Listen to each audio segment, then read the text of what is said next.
Hello again. So the next session is the power of health data use, real-world applications, an example from France, following on from what you've just heard about FinData. So in fact, there'll be two presentations to the next session.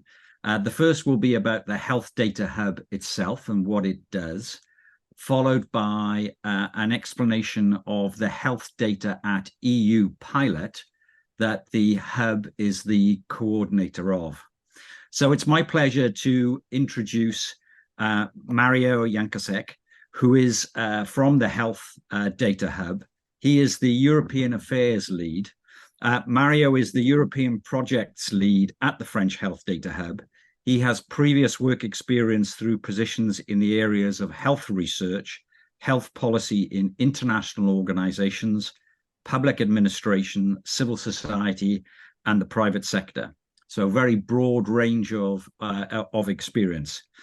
In his current role, he is responsible for building partnerships with European organizations, monitoring and contributing to legislative files such as the EHDS regulation, as well as managing HDH's involvement in projects co-funded by the EU. He manages the HDA's work on the health data at EU pilot project, for which he is the coordinator. So without further ado, I will hand over to Mario. Yeah, thank you very much for those kind words of introduction. And it's my pleasure to be here. So I tried to make the presentation as indicated in two parts. And so we can have a Q&A at the end of each session, so to make it a bit more interactive. So I share my slides now, hopefully, and they appear on. If you go to presentation mode. Yeah. Yes. Okay, great. So I'll start with the presentation of the French Health Data Hub. So to start with, so the organization is quite a young organization. It has been created at the end of 2019, so we just had 4 years of age. And the main task is to facilitate access to health data for projects that are in the public interest. So we have 3 main tasks to achieve that overall mission. One is that we are the single gateway for accessing health data in France. And the second is that we have a secure state-of-the-art technological platform where data can be processed and analyzed. And last but not least, we develop a data catalog, including one of the largest health data claims databases in the world. And so that data catalog is being enriched progressively with new databases through different partnerships. So I will go and describe those different pieces in more detail in the future slides. So first, around being the unique gateway. So the HDA provides support to all prospective data users and also transparency to citizens about what is being done. So first, for requesting access, so anyone, a researcher or other organization requesting access to health data can come to the HDH, where we provide a one-stop shop for data access. So we have a dedicated online platform where data access applications can be made. And then the HDH verifies the completeness of the file. And if it is complete, we transmit it to the National Ethics and Scientific Committee for evaluation. So we're not today playing the role of data permit authority. So after the evaluation by the Ethics and Scientific Committee, the file can be transmitted to the Data Protection Authority, CNIL, who today plays the role of data permit authority. But so still the process goes through us, and we try to make it as easy as possible for our prospective data users and to support them also in the administrative process. So we at the Health Data, we take transparency very seriously. So we make all projects, or we publish all projects on our public project register, which can be found online on our webpage. So actually in France, there's a separate process from the one that I just described, also, which is called reference methodologies. So it's a certain type of projects don't require authorization as long as they follow a certain reference methodology, but also those we publish them on the public project register. So we have a standard set of information that is provided for each project so that citizens and any other person interested can be informed about what the health data is being used for. We have more than 6,000 registered projects on that transparency portal, and it will be enriched progressively also with the results of those projects. And last but not least, we provide training and support to our future data users, especially through a starter kits where we provide templates and also other documentation to help project leaders through the quite lengthy process to get access to health data in France. And we also provide the support desk service to our users so that we can help them with the regulatory proceedings.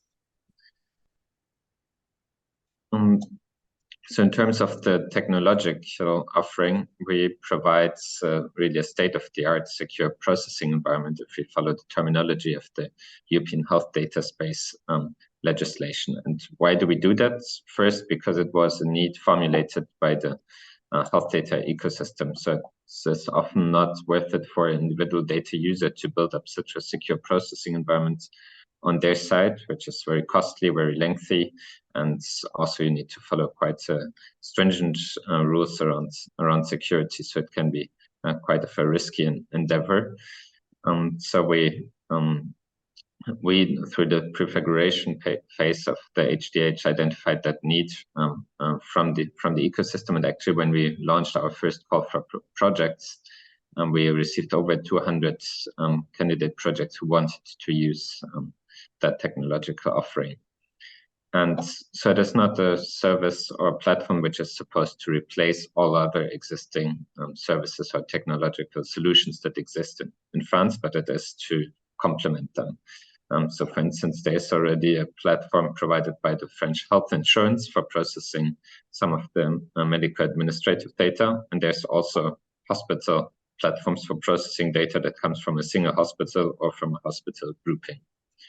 But so our technological solution is today the only French cloud technology platform that has elastic storage and high computing capacity, allows for data linkage between different data sources, and can scale to a high number of data users and still meet the highest security requirements.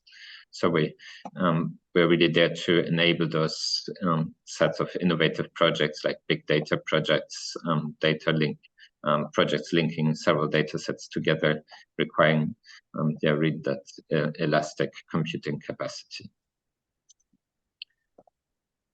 So for the last of the three subtasks that I mentioned previously, the data set catalog. So as I mentioned, we have one of the world's largest healthcare claims databases. So that's actually the idea there is that often projects leaders would want to use that database and link it together with one other database, maybe that they hold on their end. So that claims database is an exhaustive database for the entire French population, where you can follow the prescriptions from pharmacies and also hospital care consumption, and so you really get quite a long follow-up for the whole French population. So if you have, for instance, a cohort or some register and where you have some detailed clinical information, it can be very interesting to link it with the medical administrative data to have a more long-term follow-up, and also data from before actually someone joined that register. So beyond that medical administrative database, we also have other databases in the catalog that are being added progressively. And so in France, there's some committee called Strategic Committee on Health Data that prioritizes the databases that should join the HDH data catalog. And so it's really a diversity of types of databases. So for instance, cohorts, registries, hospital data warehouses, etc. And so they're being selected for their potential of being reused. But we don't stop there. We also try to build new strategic databases of interest. So we work, for instance, with healthcare facilities very strongly through a call for projects led by the French Ministry of Health, promoting the deployment of health data warehouses at hospitals, funded with 75 million euros. But also other projects where we work with healthcare facilities. Then a project where we develop a primary, we are part of a consortium setting up a data warehouse for community care. So something I think we all know that exists, for instance, in the UK with the CPRD, but so also to be able to leverage data from primary care. And then we also try to contribute or to provide expertise to other projects that seem strategic, such as the National Medical Biology Data Warehouse, so bringing in data from biology, and also building further on that exhaustive database, the medical administrative database, to include further data sources in there.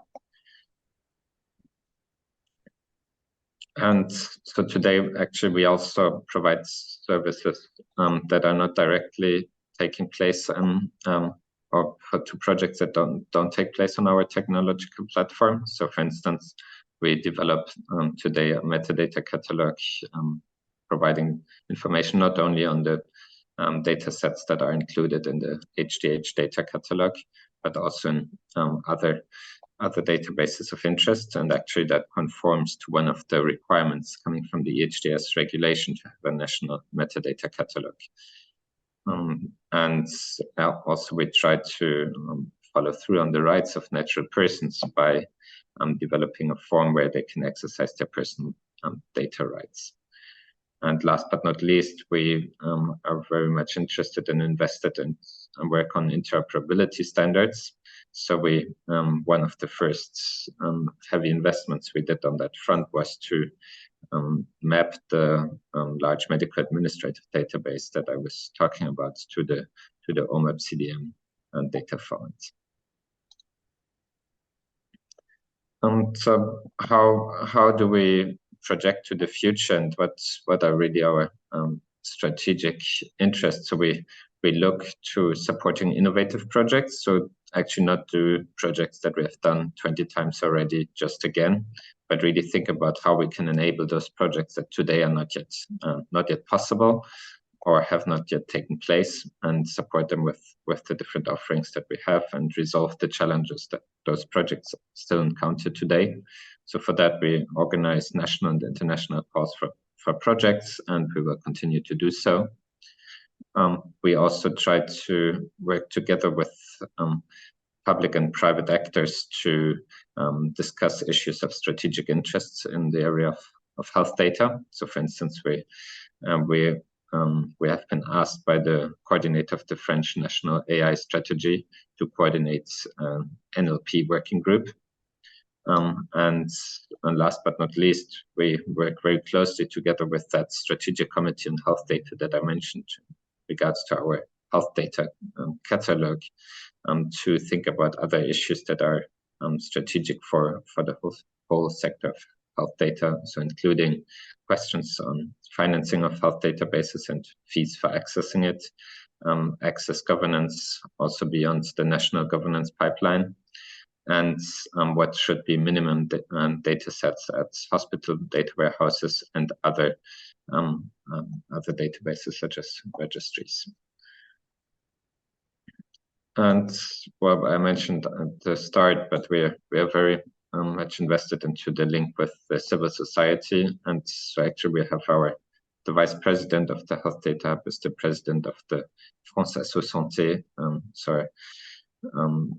strong representation of civil society and actually in our governance. But so we try to listen, involve, train, and inform. And so we have set up different ways of doing that. But if you're interested in that, please feel free to reach out.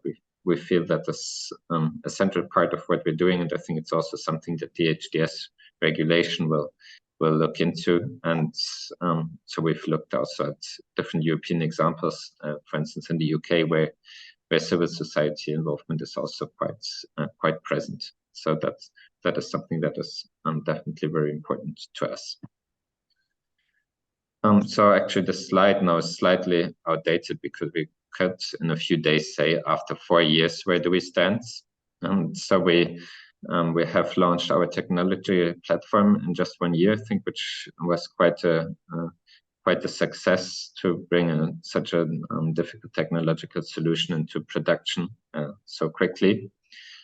We have today almost 100 staff, which is also, of course, a challenge for a young organization to build up. We are supporting, so the numbers are slightly different depending on the counts, but approximately 100 projects through our different calls for projects and also other sources of recruitment. We are very strongly involved in European projects, especially around the European health data space. And so the second part of the presentation will focus on that.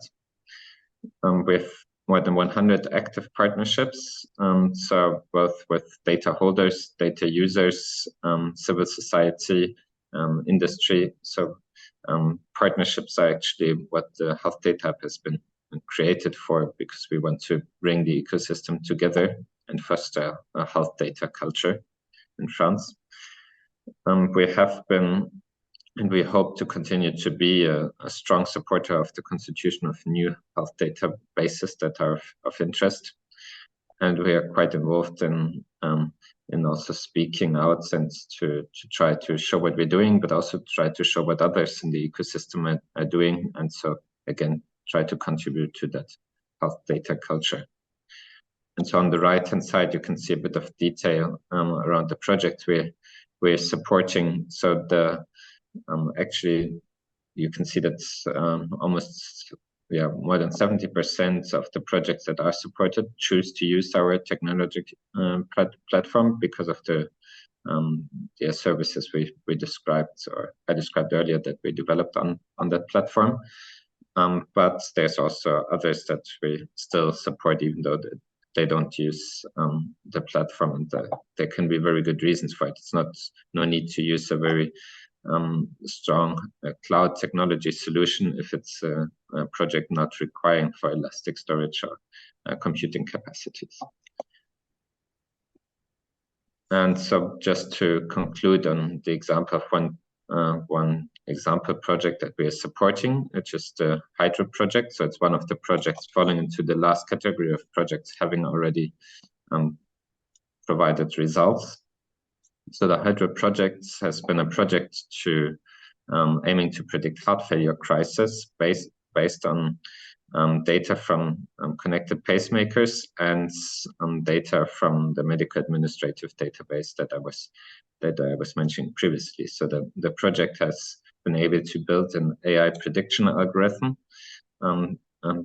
using the HDH technological platform. And so actually that algorithm has been successfully developed and has been filed for authorization in the US at the FDA. So I think it's just one good example to show what type of projects we really want to support. So this has been a project done with a startup, and but we also work, of course, with public institutions, larger industry, academic researchers. So there's really the idea behind the Health Data Hub is to make happen those projects that we think can contribute to the public interest, and provide them with all the supports they need.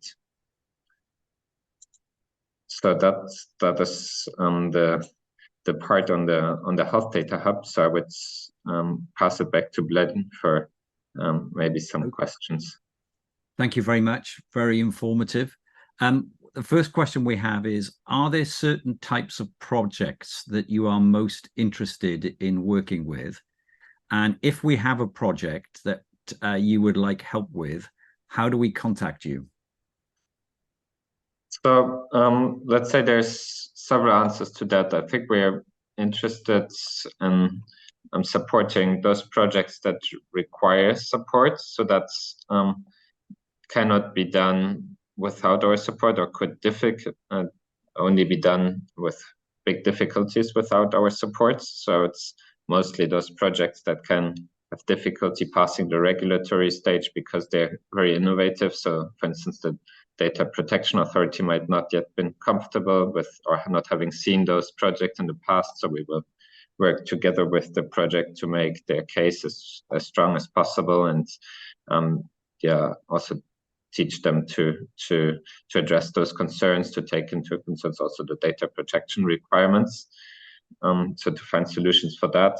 Same for the data linkage part. Sometimes projects that are looking to bring together three databases and require some probabilistic data linkage, they can require some intense support around how to make that happen.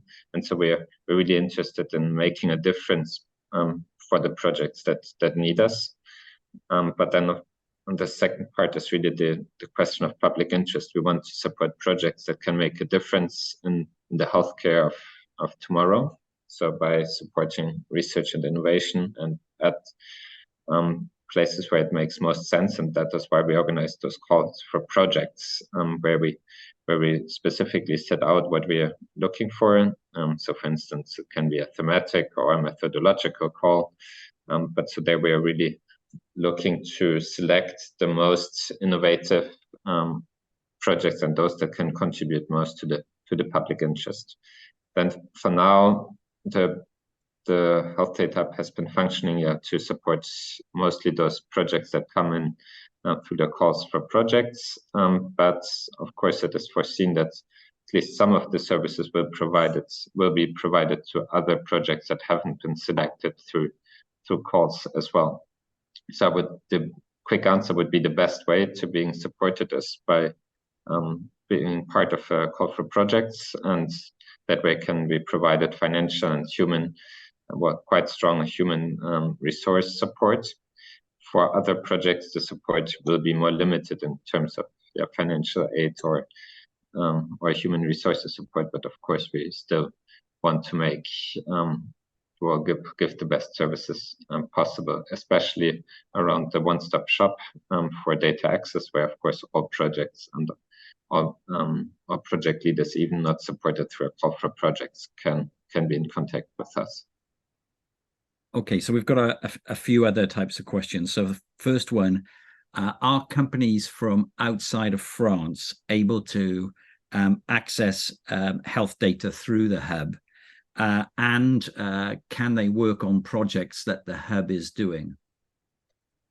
So yeah, the data can be accessed through by projects outside of France.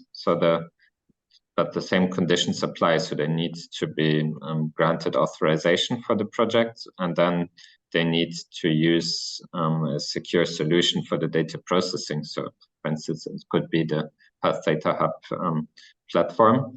But yeah, otherwise there's not a limit that a European or international researcher could not access the data. But they can't walk away with the data. So that, of course, from our platform, you can't export data. For instance, it's not feasible. And I think you may have slightly touched on this question, which was whether genomic and biobank data is included in data that the hub has access to. So I mean, there's not, technically speaking, a rule that would forbid that. So it's not that it's excluded, but it's not, as far as I'm aware of, it's not part of the data sets that are part of the catalog so far. Okay. Sorry, but you're right. Those data are, of course, very, very interesting in terms of research and innovation, especially if we look, for instance, to cancer research. So it is a question we're actually looking into and have done a landscape analysis on this year. In the panel before you with FinData, they explained that at the moment it was taking up to 9 months for the application process to be completed and for applicants to getting access to data, albeit that they are working hard to speed that up all the time. Can you say anything about the sort of timescales generally that your application process involves researchers in? Yeah, sure. So I would say, yeah, the Finnish probably still a model we try to get to, and well, one day maybe even get shorter than that. But today, the different stages take quite some time. So the HTA check of completeness that I mentioned takes 1 week. Then the ethical committee has 1 month to provide an opinion. So when the opinion is negative or like not entirely positive, project leaders can resubmit the project a month after to get a positive opinion. They don't need to wait for it, so it depends on them, but then they can submit the file to the Data Protection Authority for authorization, who has 2 months plus 2 months for providing their answer. So that initial process of getting to the authorization takes somewhere between 3 to 6 months, I should say. But then you don't yet have access to the data. You have the authorization, and then depending on which data you have requested access to, it can take even much longer. And there are no set time limits for the data holders today to provide the data, which leads to a situation where the data provision can take very long on the data holder side. So sometimes up to 6 to 12 months for the data provision part, which brings you to a situation where it can take over a year to get actually access to the data from the start, from the point where you actually initiate the process. And of course, before that, you have some preparatory work to define your project, etc. So it is definitely still too long. So we are working hard on that, and we also hope that the EHDS regulation will be quite ambitious in terms of timelines and set a time limit also for the data holders to provide the data. And it feels to me that as different organizations who have these type of roles, this is very much learn by doing, isn't it? In terms of how you create the right process, how you refine that process so that it becomes efficient and effective. And as you say, this is something that EHDS, looking across all member states, would start to have to produce some standard processes and timelines and so on. What about, can you say something about anything about what the cost is to people who submit requests? So the costs of the waiting, you mean, or? The cost of accessing the data. Okay, yeah. So today we don't charge any fees. So as said, actually today we are mostly supporting the projects that have been selected through call for projects. So actually our support, etc., is granted to them for free, and we don't charge anything for the procedure to grant access. That may change in the future depending on what is being defined in the EHDS regulation. But so there's different discussions also ongoing on the national level on what could be the right way to finance our health databases. So actually fees are not the only way. We also have, as I mentioned, that call for projects, for instance, with the health ministry to build the hospital data warehouses with the 75 million euros. So actually, if there's sustainable financing of those databases from the public side already, then fees may play a smaller role than if there's no such sustainable financing. So it's discussions that are ongoing. As I said, the HDH for now is a service provided for free. Other actors in the ecosystem charge fees. So some hospitals, for instance, have piloted some fees, but it's not one set national fee structure in place yet. And would you agree that this is something where ideally you'd like to see harmonization across member states, where there's an ongoing discussion about how do you charge for access to health data, and understanding what the choices are, engaging in some debate and consultation almost around what's the best model, which could include business models where industry is paying reasonable amounts in order to facilitate the access to data?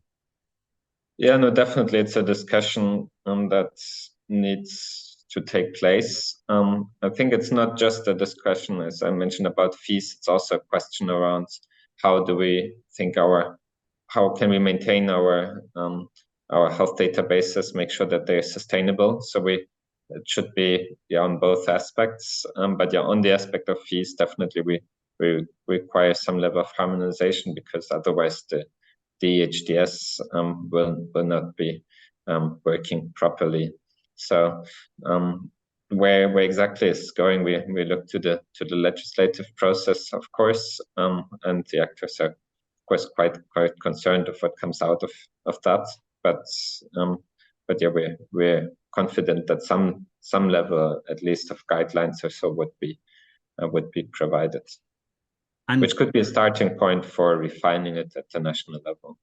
Yeah, and thinking that looking ahead to the EHDS and its implementation, which could be some time away yet, do you think that when you talked about one of the roles that you've got at the hub is about partnerships, do you think that creating close partnerships with other organizations in different member states that have similar functions makes sense as one of the ways of actually facilitating greater alignment between member states around how you're approaching the whole question of health data sharing for secondary use? Yeah, no, it does, because as you say, it's a lot of learning by doing.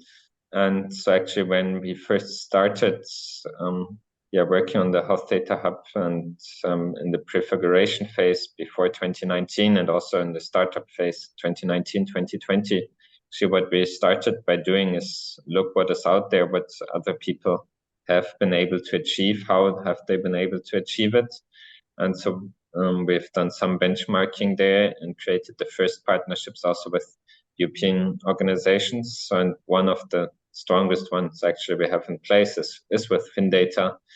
So where we share experiences and lessons learned, and try to work together on common projects. So it's definitely something that we think is very, very valuable. And it's something that already takes place. And we think now with the EHDS, we've been contacted by many member states, or the organizations in those member states that are being set up to take on similar functions, not necessarily entirely the same, but tailored to the national ecosystems, and who are asking us questions about how we've achieved certain things, what is our opinion on this or that. It doesn't mean that other countries do a copy and paste, but it is learning by the experience that others have made. And actually we're also continue to learn through those interactions, because we haven't resolved all the questions either, and some things will continue to change. So it's really valuable to have that. And actually in the second part of the presentation, of course, you would see in our consortium on the Health Data EU pilot, there are several organizations a bit similar to ours, and there's also other projects where we work together with them. So that is really, really valuable for us, and one of the reasons why we engage in those projects. Well, that's great to hear, and that's the perfect segue then to part two of your presentation, and on to the health data at EU pilot. So over to you again. Yeah, thanks a lot. So the health data at EU pilot project, maybe I just start with one slide on the EHDS regulation to put the project into context, because of course it's very closely tailored to that regulation. So the EHDS regulation proposal has been presented by the European Commission in May 2022. So we're 1.5 years from that now. The proposal is still being discussed in the European Parliament and the Council of the European Union, with the two but scrambling to finish off the negotiations before the European elections in the middle of next year. So in the initial proposal, the regulation is planned to apply 1 year after its formal adoption, even though that is also subject to discussion now. And there's some implementing and delegated acts foreseen also in the regulation that would empower the the Commission to take some or make some more precise guidelines or settings for certain of the articles, and that is where the importance also of our projects will kick in, as I describe later.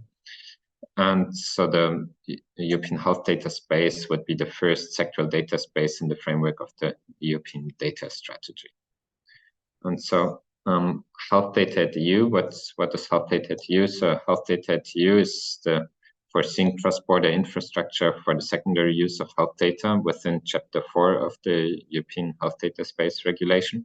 So this slide is actually a slide that has been provided in January of 2023 by the European Commission with their initial view of what they think the health data at EU infrastructure should look like.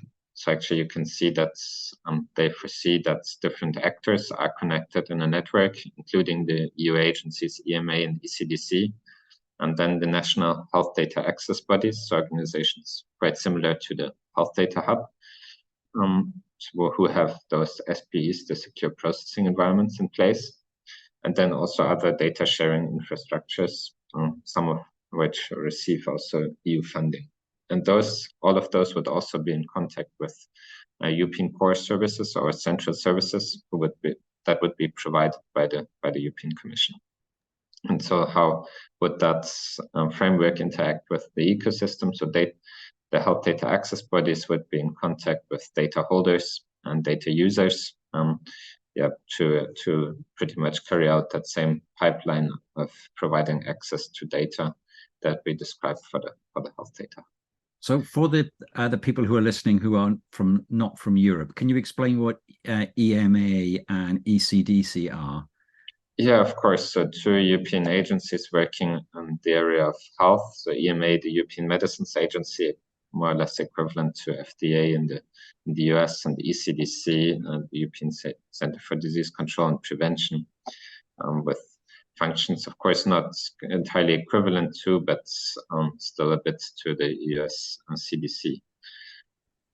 So those organizations actually was part of our consortium also to see how health data at EU can cater their needs, because of course they have specific uses of health data in their own tasks and missions.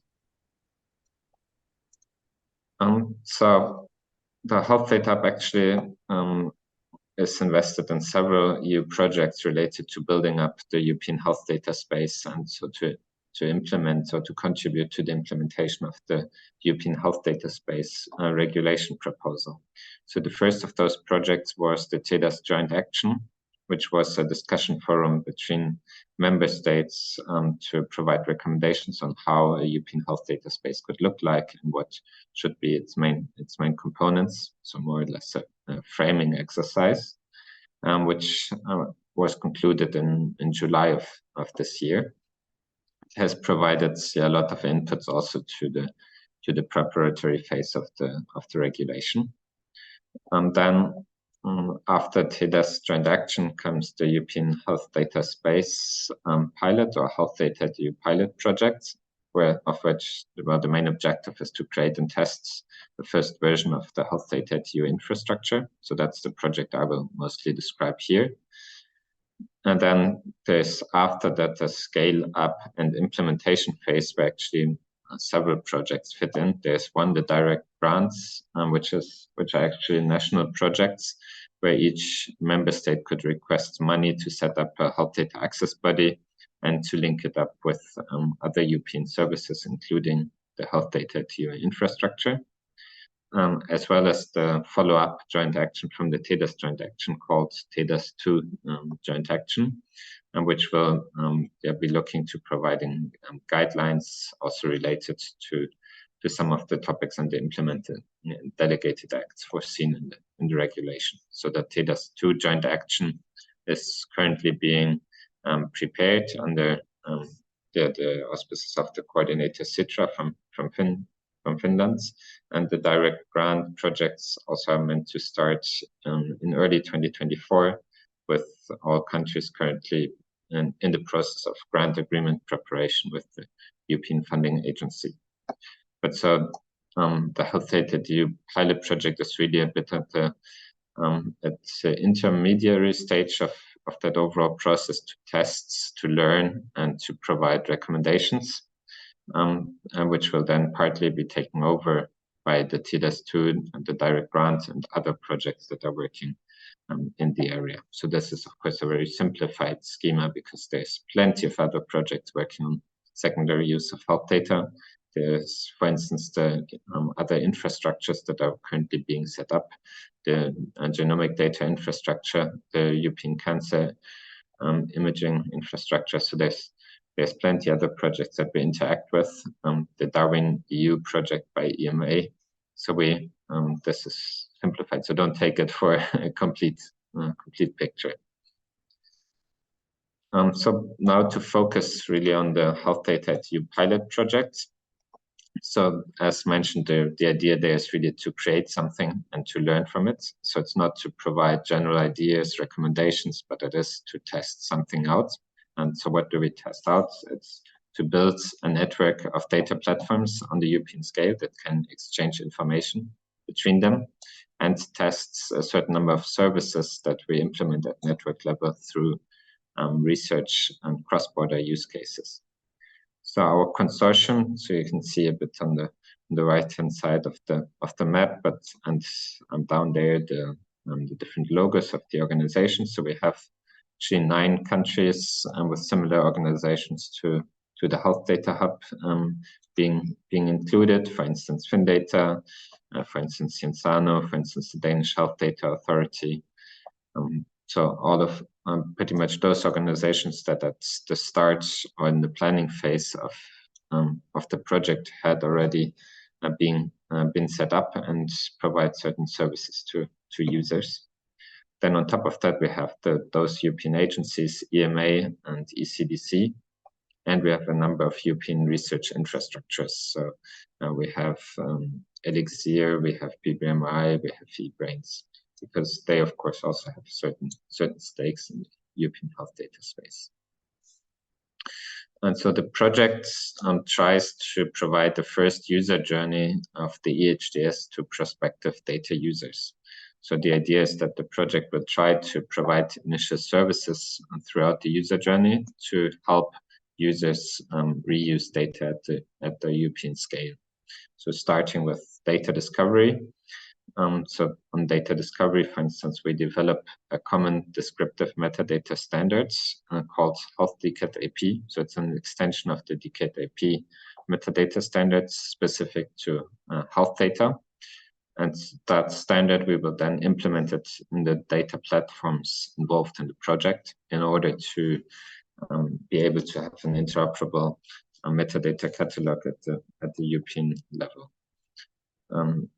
Similarly, for the data permit request step or data access request step, we develop a single access application form that could be used in all of those data platforms in order for users only to have to fill it out once and to be able to submit it to all of those governance pipelines at once, rather than initiating it in 5 different countries and having to fill in 5 different forms, etc. So as you can see, the idea behind the project is really to streamline and to enable users to do certain things at once instead of needing to going to each country and figuring it out on their own. So how actually do we do that? Well, we need a technical infrastructure to support those services that we develop, and actually those 2 that I described are the first 2, but we can build on those services to provide additional services later on. But so that work on the technical infrastructure is done within our work package 5. So it's a working group within the project, which is actually led by the Health Data Hub and the Health Data Lab, our German partners. And so the idea there is to build a network of information exchange between the different platforms involved in the network, and also between central nodes being provided by the European Commission. And so that's in that network, we communicate through the European e-delivery standards. For instance, now to start with, to exchange metadata or to exchange information contained in the data access application form. And so those, in order to access those services, users will be able to connect at the central portal being provided by the Commission. And so on that project, we will have deployed our MVP by the end of this year. So we're making good progress on that. We have already set up the proof of concept of the network, and yeah, we are on track to deliver that MVP by the end of this year. And so in that network, we also try to include those other type of actors, not only the national actors and the Commission, but also the research infrastructures and potentially the European agencies if they're ready. So yeah, that infrastructure is sort of the backbone on which we build the services. So I won't go, or to leave some time for question, I won't go into more detail around the metadata nor the interoperability, and not into the work package 7 on the legal and regulatory part either, because I think the questions might be more valuable. But I think probably the slides will be made available afterwards, and I think on the slide on the user journey I already described the most important part of that. And I would like to spend just 2 minutes on describing the cross-border use cases. So the idea of having use cases, of course, is to show the feasibility of what we actually do. So it is feasible to use health data at the European level with the services we develop, and also the added value of it. So actually being able to use health data at the European level will change compared to what is existing so far. So actually we want to show that what we're building with the health data at the infrastructure actually makes sense. And so we have those 5 use cases which cover a range of subjects, which include antibiotic resistance by a use case led by ECDC, which is more surveillance use case. Then we have one led by EMA, which is more regulatory use case, fits to their needs around COVID-19. And then we have 3 more research public health use cases, one led by Cienzano, again on COVID-19, one on cardiometabolic diseases led by the Health Data Hub, which is interesting because it's the one really using AI in the EU cross-border use case. And last but not least, use case led by Elixir on colorectal cancer, mobilizing genomic data. So there the interest actually is that we bring in genomic data and also that we bring in data from a research infrastructure. So yeah, each of the use cases delivers some specific learnings. As I tried to set out a bit with the AI focus, with the genomic data focus. Cienzano use case has 6 nodes involved, so which is also, of course, quite a challenge. So we really try to get the most learnings possible out of these. But it's also maybe the most challenging part of the project, because getting access in only a 2-year project to all of those data through these different governance pipelines that we described also, or that I just tried to describe a bit for France in the first part of the presentation, is a big challenge. So we tackle those, and we are confident that we can deliver something, but also we know that we won't be able to deliver everything, or that all use cases will be able to answer all questions in only 2 years. So yeah, as I mentioned, we are already halfway through our project. We have just held our midterm event in October of this year in Paris. But you can see that we have plenty of things to deliver in the second year. So most of the results will come in the second year. So we have plenty of work to do. But yeah, we're enthusiastic still, and looking forward to complete that. So we have a number of communication channels. So everyone who's interested in those, you can follow those, be it on Twitter, LinkedIn, or also our project website. And we have a newsletter on the project website where we try to update you once per quarter, more or less, on the most recent developments. And I think this is my last slide. It's just as we're entering the second year of the project, we also have to think about the sustainability. Of course, this is only a 2-year project, which will stop afterwards. So we look a bit at the avenues and how we can make it sustainable. And so there's different avenues for that. So one of this, of course, those other projects that come in after us with TDS2 and the direct grants. And so actually the European Commission is starting to build a community of practice, bringing together the different health data access bodies or similar organizations into a community. And so we try, of course, to showcase to them what we have developed and how they could take up some of it in their own work. And then we work closely with the European Commission Central Services, who builds up the central portal that I described and which will be maintained over long term. So we want to make sure that that caters all the needs that we have as national bodies. And then we, of course, provide some recommendations at the end of the project that hopefully will partly be followed also and help us with the sustainability. So yeah, I would stop there. I have one slide to say that we are also involved in other EU projects, but I think would rather keep the time for questions. And if there are specific questions on TDS2 or the direct grant, I can get back to that as part of the answers. So thanks a lot. Great, thank you very much for that illuminating overview. A couple of questions. What role, if any, does industry have in the pilot?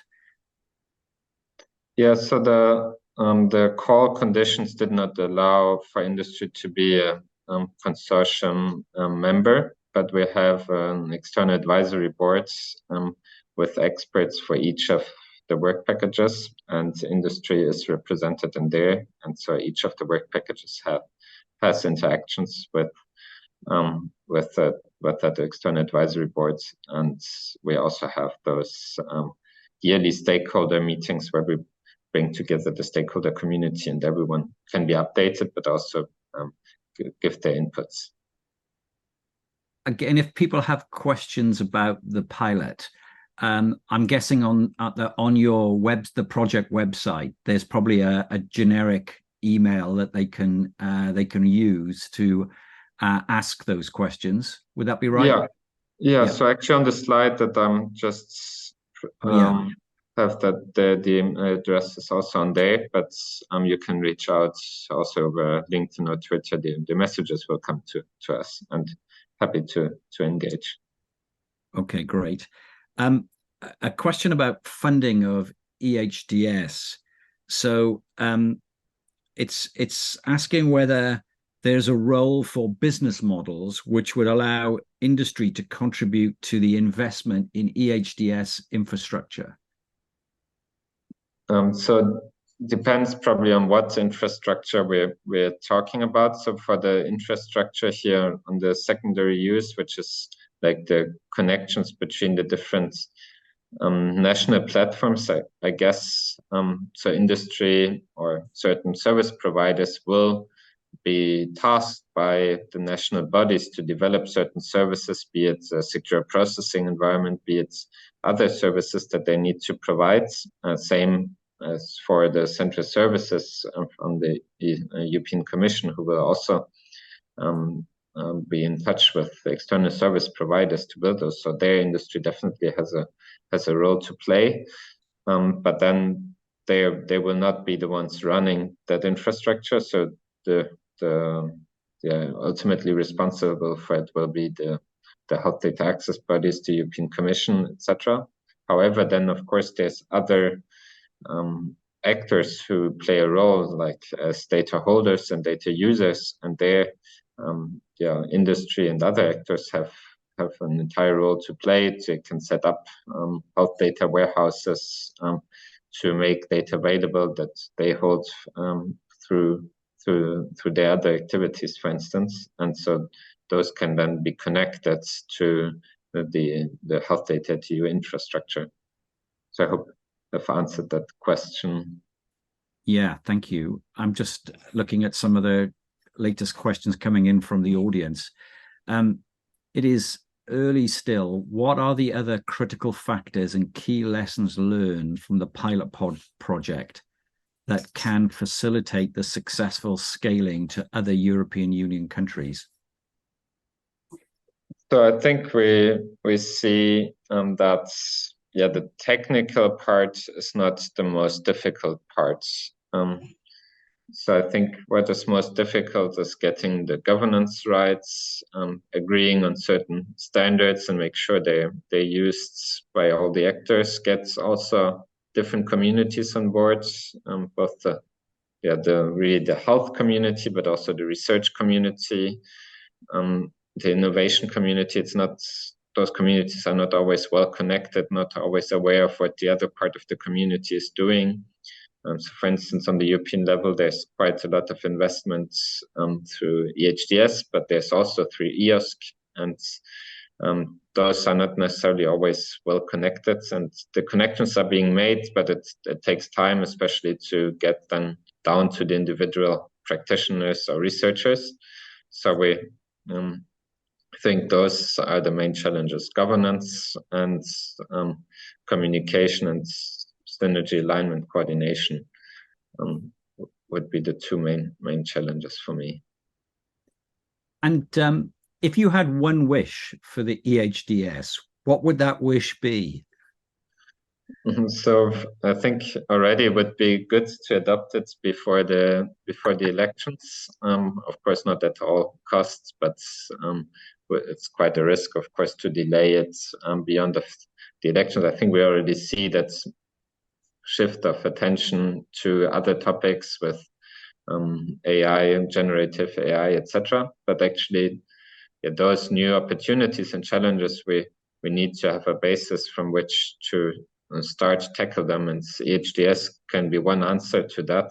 And so if we let pass the chance, we may be unprepared or ill-prepared to affront those new challenges and opportunities. So we should meet that goal to finish up negotiations if we can before, and then also not wait for 10 years for implementing it, but rather get going quite quickly.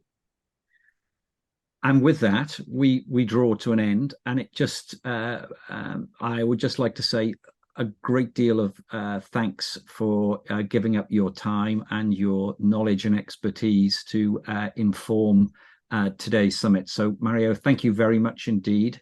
And I look forward to talking to you again in the future as your project moves forward and there's more things to communicate. But thank you. Thanks to you, and good luck with the rest of the event. Thank you.